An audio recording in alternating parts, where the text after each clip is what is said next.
Assalamualaikum warahmatullahi wabarakatuh. Jumpa dengan saya Akil.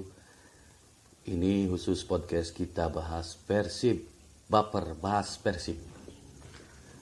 Seperti kita ketahui, langkah Persib di musim ini memang terbilang cukup bagus. Terbukti dengan sekarang berada di peringkat kedua, klasmen sementara di bawah Bayangkara FC. Tetapi ada hal yang sangat mengganggu Bobotoh pada seri pertama, yaitu dengan seringnya Persib ini meraih hasil seri di 4 pertandingan setelah 2 kemenangan langsung menghasilkan 4 kali seri, dan itu berujung pada demo yang dilakukan oleh para Bobotoh. Bobotoh mengharapkan bahwa Persib ini menang karena dinilai dari secara skuad pemain-pemain Persib ini sangatlah mewah. Dari belakang ada Teja Paku Alam, Dede Nasir, dan Imade Wirawan. Bahkan Imade Wirawan ini legend yang membawa Persib juara tahun 2014. Dan memasuki seri kedua, Persib mulai menunjukkan tajinya dengan mengalahkan Bayangkara FC 2-0. Selanjutnya mengalahkan Persiraja, mengalahkan Persela, Persiraja, dan lain-lain. Kalau dilihat dari kedalaman skuad, mungkin orang mengatakan bahwa skuad Persib ini mewah sekali. Mereka merekrut Teja Paku Alam pada tahun 2020. Kita tahu sendiri kualitas Teja Paku Alam seperti apa ketika memperkuat Semen Padang dan Sriwijaya FC. Save-save fantastisnya yang sangat brilian. Dan Persib beruntung memiliki penjaga gawang sekualitas Teja Paku Alam ini. Dan untuk kiper kedua ada Dede Nasir atau Muhammad Nasir. Ini penjaga gawang yang bergabung sejak tahun 2014 di era Pak Jajang Nurjaman.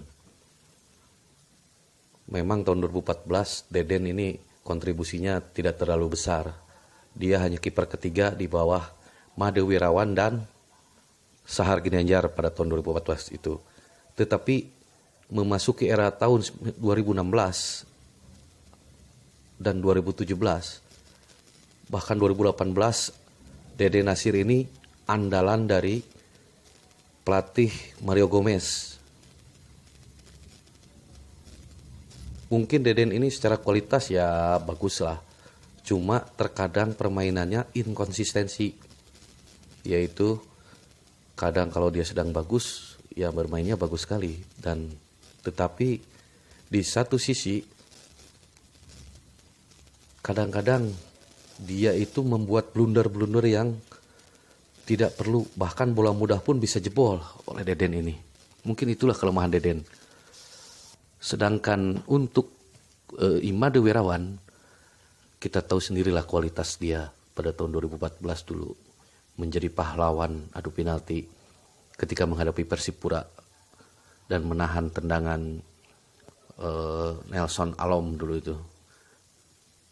Tetapi seiring dengan berjalannya usia, Imade Wirawan ini rentan cedera dan sekarang pun dia baru saja menjalani operasi lutut. Nah, kita menuju ke barisan belakang. Barisan belakang ada duet yang sangat sulit untuk ditaklukkan, yaitu Nick Kuipers dan Victor Igbonevo. Sejak tahun 2020 yang waktu liga dihentikan itu, duet center back ini memang sulit untuk ditaklukkan, terutama dengan duel bola-bola atas. Bahkan postur kedua ini seperti twin tower untuk lini belakang Persib. Dan di tahun sekarang ini salah satu dari kedua pemain ini absen, agak rentan jebol juga gawang Persib. Untuk bek kiri dari awal Adli Idrus sudah dipainkan. Dan di bek kanan ada Supardi Nasir yang mungkin permainannya juga sudah mulai menurun dan sekarang sudah mulai diganti oleh Hen Herdiana. Dan di bek kiri secara bergantian Ardi Idrus, Bayu Fikri dan Zalnando. Zalnando ini direkrut dari Sriwijaya FC. Walaupun dia asli orang Cimahi, tetapi sejak junior dia ini memperkuat Sriwijaya FC Junior. Dan akhirnya pada tahun 2019, Zalnando bisa dikontrak dan pindah ke Persib Bandung. Menuju ke lini tengah, sekarang di sektor gelandang ada Maklok dan Muhammad Rashid. Maklok ini adalah pemain asal Belanda yang dinaturalisasi menjadi warga negara Indonesia ketika dia memperkuat Persija Jakarta. Maklok ke Indonesia tahun 2017. Dan mungkin Robert juga, yang atas Andi Robert juga. Maklok ini bisa ke Persib Bandung. Sedangkan Muhammad Rashid ini juga andil Coach Robert sepertinya. Karena secara permainan mereka berdua sangat kompak. Hingga lini tengah Persib, jika salah satu dari mereka ini terganti, mungkin serang-serangannya agak kurang tajam gitu. Dan agak kurang umpan ke duet strikernya itu. Sedangkan untuk di sektor gelandang serang atau di sektor kanan, kita selalu sudah terisi sejak dari 2017, yaitu Febri Haryadi atau lebih akrab dipanggil Bow. Bow ini permainannya pada awal kemunculannya tahun 2016 memang menyita perhatian masyarakat dengan dribbling ajaibnya dan kecepatan larinya yang sangat cepat, sulit untuk diimbangi oleh bek-bek Indonesia pada saat itu. Tetapi akhir-akhir ini permainan Bow secara kualitas sudah mulai terbaca oleh bek-bek di Indonesia ini. Karena permainan Bow itu sepertinya monoton, hanya lari, dribble. Mungkin semuanya sudah mulai mengetahui cara bermain Bow. Yang saya harapkan itu permainan Bow harap mengganti cara bermain. Kalau cara bermain Bow seperti itu terus, mungkin serangan Persib akan monoton dan sulit untuk berkembang. Dan di kiri secara bergantian Coach Robert sering memainkan Esteban Vizcara dari awal seri. Esteban ini secara permainan ya mungkin sudah mengalami banyak penurunan, terutama dari segi fisik. Dulu memang terkenal Esteban ini secara kalau bermain dengan gocekan mautnya dan larinya yang kencang, bahkan tembakannya pun sangatlah bagus dan menukik tajam menuju gawang. Tetapi di tahun 2021 ini seiring dengan usianya yang semakin bertambah, sekarang Esteban sudah berusia 35 tahun. Kemungkinan masa jayanya Esteban sudah berakhir. Ya mungkin Coach Robert bisa memanfaatkan skill individu yang dimiliki oleh Esteban ini untuk menyerang dari sisi kiri. Tetapi pada 2 pertandingan terakhir malah Freds Butuan yang sering bermain di sektor kiri. Freds ini secara permainan ya hampir mirip dengan Febri Haryadi. Sering menusuk dan berlari. Kalau secara skill mungkin belum terlihat lah Freds ini. Tetapi karena usianya masih muda, mungkin Freds ini bisa ditingkatkan lagi permainannya. Dan sekarang menuju ke lini depan.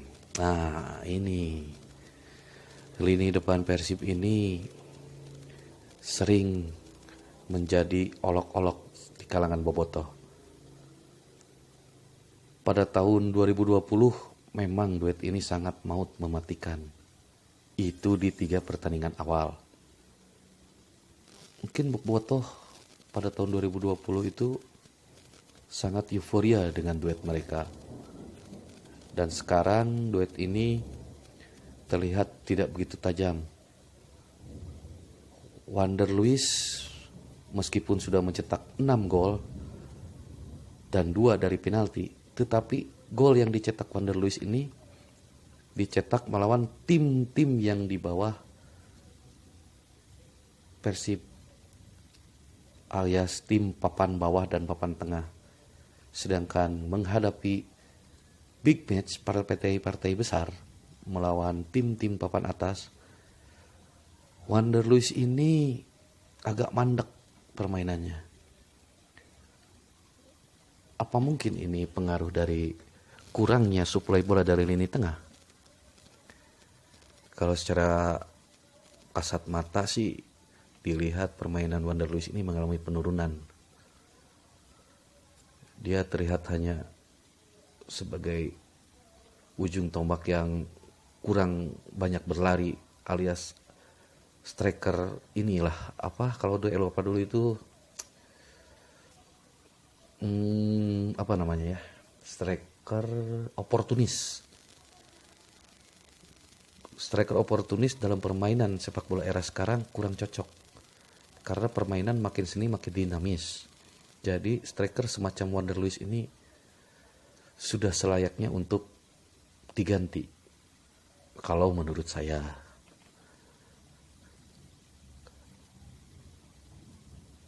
Karena permainan sepak bola kan semakin kesini semakin maju. Jadi striker itu jangan hanya menunggu umpan matang, tetapi dia harus mencari ke belakang. Kalau dia mempunyai penyuplai atau playmaker yang sangat bagus, dia bisa berbahaya di lini kotak penalti lawan. Tetapi kalau dia lini tengah tim itu tidak mempunyai lini tengah yang kuat, akan sia-sia. Contoh striker oportunis Yevhen Bokashvili sekarang sudah tidak begitu tajam, bahkan baru 1 gol dia cetak. Ini jauh sekali ketika dia memperkuat PSS Sleman. Dia menjadi top skor PSS Sleman pada tahun 2019 dan sekarang jauh menurun.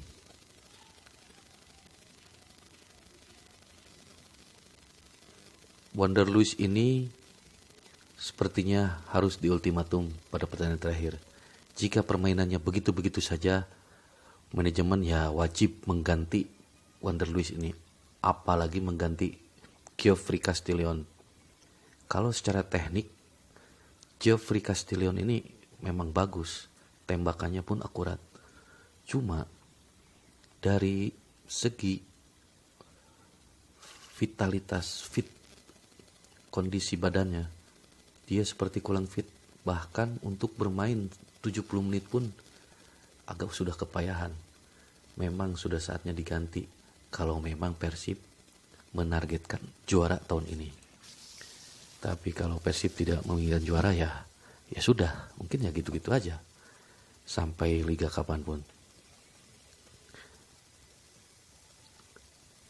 Dan siapa yang cocok untuk mengganti Wander Luiz dan Castillion? Saya lihat di medsos dan berita-berita di internet ramai diberitakan Persib sudah mengontak David da Silva. David da Silva ini striker yang modern. Kenapa disebut modern? Karena selain dia pandai mencetak gol, pergerakan dia punya pun ngotot. Dan produktivitas dia sangat bagus di klub-klub, terutama di Persebaya dan di Malaysia. Tetapi ada satu kekurangan David da Silva kalau menurut saya. Pemain ini agak rentan cedera juga, soalnya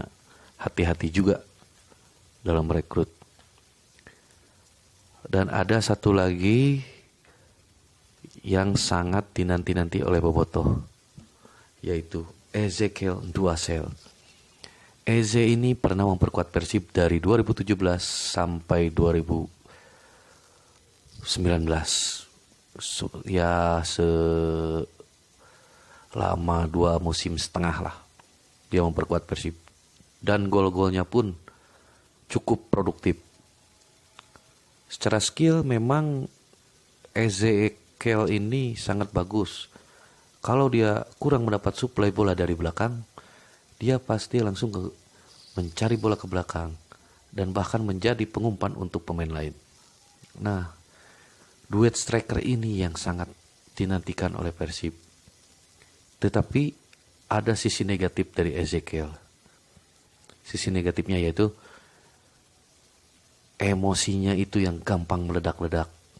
Terbukti pada tahun 2018.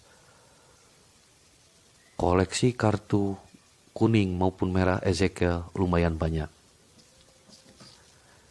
Dan bahkan dia terkena skorsing pertandingan karena terlalu agresif dalam bertanding. Dan ada nama Jonathan Baumann. Kalau untuk Jonathan Baumann saya rasa sih agak berat Persib untuk mengontrak dia. Karena secara harga sekarang Jonathan Baumann ini sudah memperkuat tim di Liga Ekuador dan bahkan ya berpotensi juara di Liga Ekuador. Dan secara transfer market Jonathan Baumann ini sudah pasti akan meroket tajam harganya.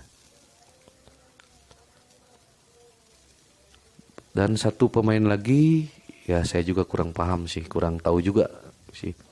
Namanya Paulo Josue. Dia pernah memperkuat Kuala Lumpur FA di Liga Malaysia.